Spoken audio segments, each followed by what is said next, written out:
ಬಂಡ್ಲ ಗಣೇಶವರ ಸಂಕಲ್ಪ ಪಾದಯಾತ್ರೆಯು ಶಾದ್ ನಗರ ಶ್ರೀ ವೆಂಕಟೇಶ್ವರ ಸ್ವಾಮಿ ದೇವಸ್ಥಾನದಿಂದ 23 ದಿನಗಳ ಕಾಲ ಎಲ್ಲರ ಆಶೀರ್ವಾದಗಳೊಂದಿಗೆ ಯಾವುದೇ ಅಡಚಣೆ ಇಲ್ಲದೆ ಪಾದಯಾತ್ರೆ ಸಾಗಿತು. ಶ್ರೀವಾರಿಯನ್ನ ನಂಬಿ ನಷ್ಟಪಟ್ಟವರು ಹಾನಿಗೊಳಗಾದವರು ಯಾರೂ ಇಲ್ಲ ಅಂತ ಬಂಡ್ಲ ಗಣೇಶ್ ಹೇಳಿದ್ದಾರೆ. ಆಂಧ್ರ ಪ್ರದೇಶದ ಚಂದ್ರಬಾಬು ನಾಯ್ಡು ಮುಖ್ಯಮಂತ್ರಿ ಆಗಬೇಕು ಅಂತ ಹೇಳಿ ಹರಕೆ ಹೊತ್ತಿದ್ದಂಥವರು ಬಂಡ್ಲ ಗಣೇಶ್ ಈಗ ಹರಕೆಯನ್ನು ತೀರಿಸಿ ಸ್ವಾಮಿಗೆ ಕೃತಜ್ಞತೆಯನ್ನು ಸಲ್ಲಿಸಿದ್ದಾರೆ. ಸ್ವಾಮಿಯ ಕೃಪೆಯಿಂದ 535 ಕಿಲೋಮೀಟರ್ ಪಾದಯಾತ್ರೆಯನ್ನು ಮಾಡಿ ತಿರುಮಲ ಸನ್ನಿಧಿಗೆ ತಲುಪಿದ್ದಾರೆ. ನಾಳೆ ಮುಖ್ಯಮಂತ್ರಿಯವರನ್ನು ಬಂಡ್ಲ ಗಣೇಶ್ ಭೇಟಿಯಾಗಲಿದ್ದಾರೆ. ತಿರುಮಲದಲ್ಲಿ ಟಿಟಿಡಿ ಅಧ್ಯಕ್ಷರಾದ BR ನಾಯ್ಡು ಅವರನ್ನು ಭೇಟಿಯಾಗಿ ಆಶೀರ್ವಾದವನ್ನು ಪಡೆದುಕೊಂಡರು.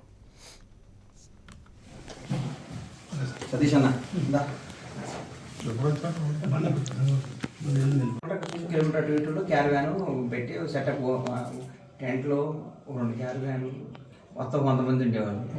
అన్ని టిఫిన్లు భోజనాలు లంచ్ టైం బాగా ఎట్లా వస్తున్నాం అని పది ఎంక్వైరీ చేసేవారు. అసలు ఇలా హైదరాబాద్లో పని నుండి కూడా మనం వస్తున్నాం. నేను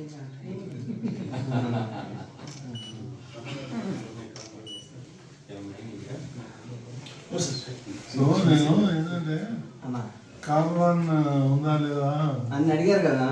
అడిగాను. ఎంత పట్టింది నుంచి 5 గంటలు వచ్చింది. బాగా అలసిపోయారు.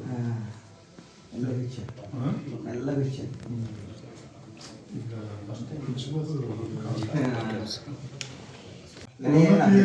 ఉన్నాయి అది లేకపోతే